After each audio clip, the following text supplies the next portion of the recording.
Here you go, kind sir. Why, thank you, kind sir. I love myself because I am perfectly me. Let's talk about self-love and how you can create an abundance of it for you. This will be a part 2 to part 1 of this video series, which is an exploration into what codependency is. Now, I recommend you look at that video just so you have a little bit of back knowledge to bring you into the overall evolution of codependency into more healthy behavioral patterns and mental attitudes so we can all live better, more self-aware lives. This is for you. Stay tuned here with the detailed Ramon Phipps. I hope you learned something today.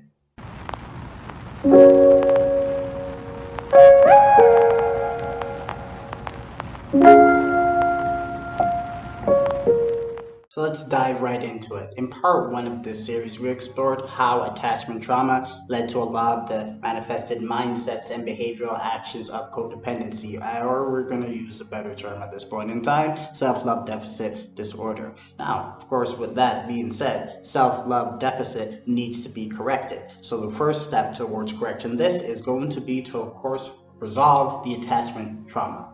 In resolving the attachment trauma, we are practicing radical acceptance and or forgiveness towards the things that we had no control over, which in this case is going to be those conditions, those judgments that were thrown upon us as little ones, as we grew up, and of course as we motivated ourselves to pursue certain lifestyle actions and choices in order to meet external validation needs. We need to forgive ourselves for not being able to give ourselves validation. We need to forgive the other people for not knowing any better and throwing all of these judgments and conditions on a little individual who's never going to be healthy. But sometimes people think that they are helping. They didn't know how it would manifest in our overall dysfunctions that we now bring into our relationships. We need to accept that all of these things took place in the first place.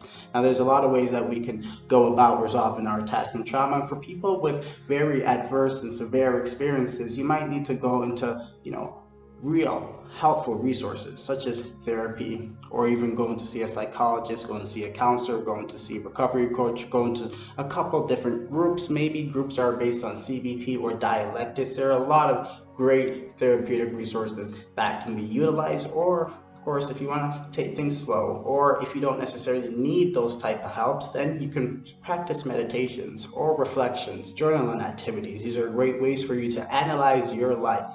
Now, you don't want to be your own philosopher, scientist, or theorizer towards your life all the time, so you got to be willing to connect outside of yourself if you're choosing to do this independently, meaning that you have the opinion of another person. And this opinion does not need to be a judgmental critique, but more so an outside observation that can sometimes help provide valuable perspectives in regard to what you experienced and what you felt.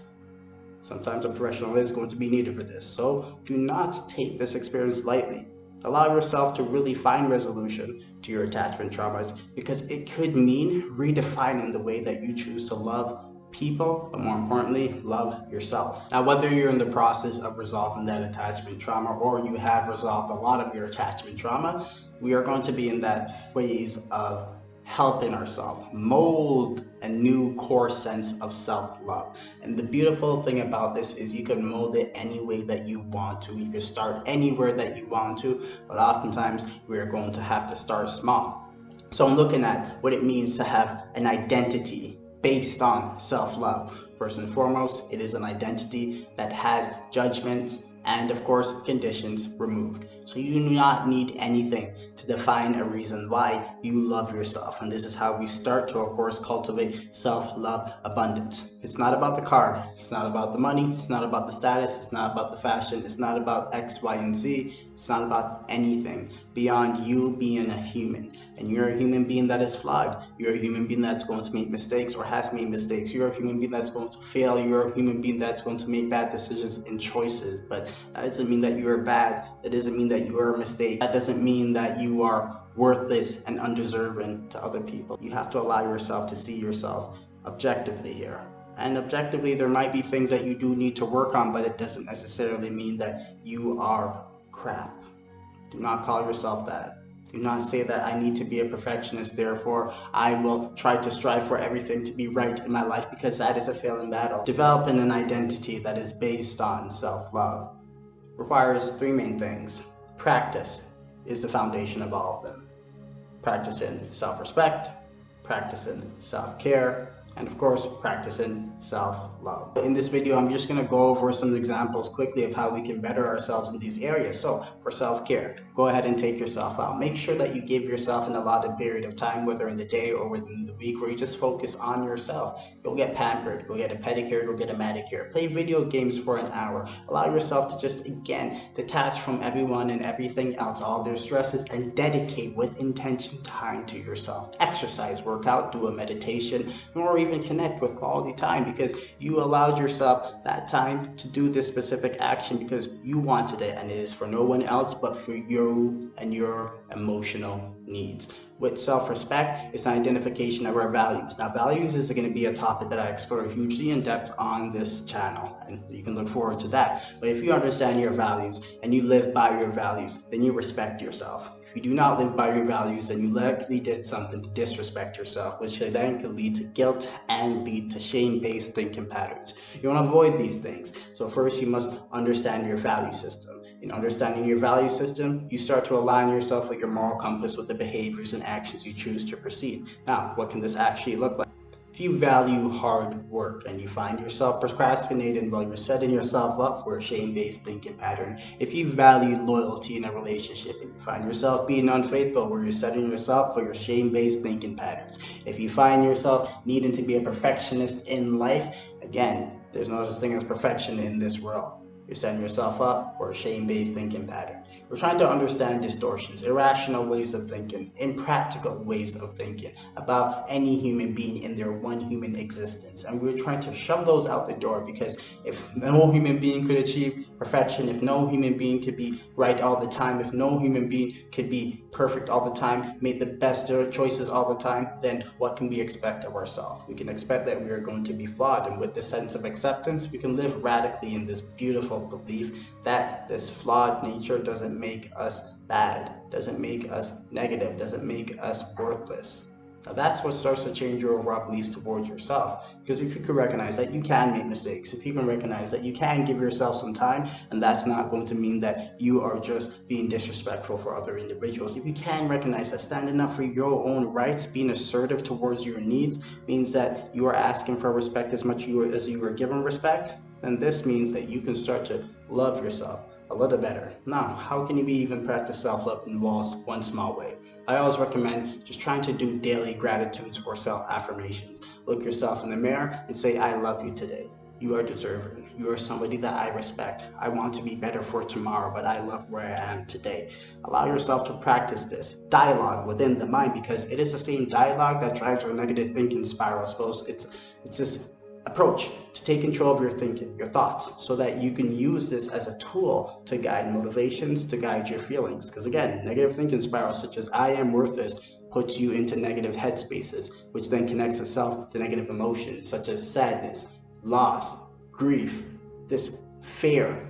That's what you want to try to avoid here. And you can avoid it first and foremost by controlling this mind, controlling this dialogue, shaping your identity based on this overall approach of focusing on self-care, self-respect, and of course cultivating self-love through habit and dedicated routines. After you've done a great deal of work on those first two, finding the attachment trauma resolution, and of course practicing that good self-love, you couldn't say that you've done a lot of the heavy lifting at that point, because what's next for you is just existential peace. And in this existential peace, this is where you truly embrace the belief emotionally and mentally that you're okay the way that you are as a human being.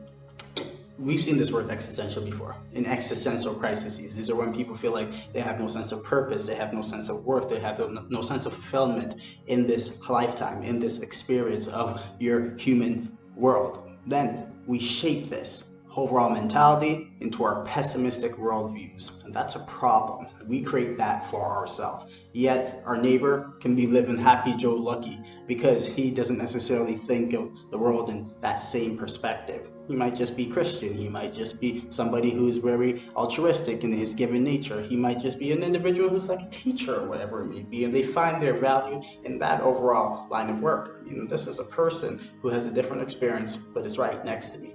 My experience might just be subjective. It's driving my negativity. No one is 100% right. So why are we always choosing the wrong action, the wrong choice, the wrong mindset just to make our lives a little bit harder? Here's the thing. Existential peace in itself is not given. It is something that is earned. It is something that is cultivated. It is something that is built. You gotta want this for yourself. You gotta allow this embrace to truly be driven from your radical acceptance in this idea that you are fine the way that you are. This world is fine the way that it is. My human experience is okay the way that it is. And I don't need anything more from it. This could allow you to start to work for greater things without that added stress of weight of shame and guilt, of you being discontent, irritable, or unhappy with who you are or where you are in life. Those 3 stepping stones all allow you to climb the uphill battle towards giving yourself self-love abundance. You are eventually going to be in a position in which you are so aware, you are so transformed, you are so ready, willing, and able to love yourself that you are going to need it in the lives of other people. What does that actually mean? Well, you need mutuality regarding your ability to practice self-love, because you change as a person in this new phase of your life. You allow yourself to see that you are fine the way that you are, so you see that when other people make mistakes, they are fine the way that they are. They might just be going through a thing. When other people have negative mindsets or negative emotions, it's supposed to be that way because they are human and they are allowed to feel it, and everyone will go through their challenges and changes and tribulations. But we need to be a little bit more empathetic towards this. When we practice self-care, self-love, and self-respect, it creates a whole being in which we now understand how emotions impact our behaviors, how our thoughts impact our emotions, and how we want to be able to use our thoughts to understand our emotions to impact our behaviors. We need to be able to, of course, surround ourselves with these influences, because this is the best way of living that you can find yourself in. For those people that are always emotionally dysregulated and don't allow self-awareness to help challenge some emotional perspectives or patterns so that they can control their behaviors, then well, they are dysfunctional and they bring that dysfunction into the relationship. We can change that. As you can see, when we start this journey towards self-love abundance, we change ourselves. Now, this might be a long journey, but that's okay. But one day you are going to be a better person, and eventually you are going to need better people around you. Now, this may be you set boundaries in relationships, you leave some relationships, or you demand change in the relationships. But the only way that we can actually affect change in relationships most effectively is going to be allowing ourselves to model the behaviors. But self-love, it all comes back to you. It all comes to you knowing that your cup is empty or drained at times, and you got to fill it back up regarding your relationships. Now, if somebody's always draining your cup, if somebody's always adding negativity to your life, if somebody's always bringing you down, weighing you down, then eventually they are going to need to change as well. No, because you're just going to be in this back and forth tug of war when you recognize that there's much more to life, and there's much more to being a human being. And some people, if they don't allow themselves to see that, if they are not willing to see that, then they just bring negativity to you. And maybe that is what needs to change. Mutual reciprocity of self-care, self-respect, and self-love can be given. It's an encouragement. Do it. Focus on yourself. Love yourself. Respect yourself. Learn to, of course, care for yourself. It's allowing somebody else to do this for themselves, whatever that may look like. Hey, honey, you need some time alone 2 hours after work? Yeah, go ahead and take it. Hey, sweetie, I know you just got home late and we have this stressful conversation that we have to go into, but hey, maybe we can set a certain time before we hop right into this potentially tense conversation. You know, allowing this to take place in your relationship can change the dynamics and the flow of how some problems even manifest themselves in the first place, because here we are playing a little bit more the self-awareness game and seeing how emotions can be actually observed and recognized. And with this tool of empathy that we always talk about is more than just this ability to put myself in the shoes of another person, but my ability to actually feel emotional connections and see the importance of emotional connections. And with this understanding, with this knowledge, the value of emotional connections within the self is something that we start to, of course, use as a foundational building block towards better relationships. You can achieve this if you truly want it. Self-love abundance is something that is hard for a lot of people to grasp onto. And I will do a lesson or a workshop or possibly even another talk on self-love in itself and how we can actually practice the skill sets that I briefly glossed over in today's video. This is how we start the process, of course, changing those problematic behaviors. This is how we learn to love ourselves in a nutshell. I hope that you got something from this video. My name is Ramon Phipps with The Detail. Stay mindful.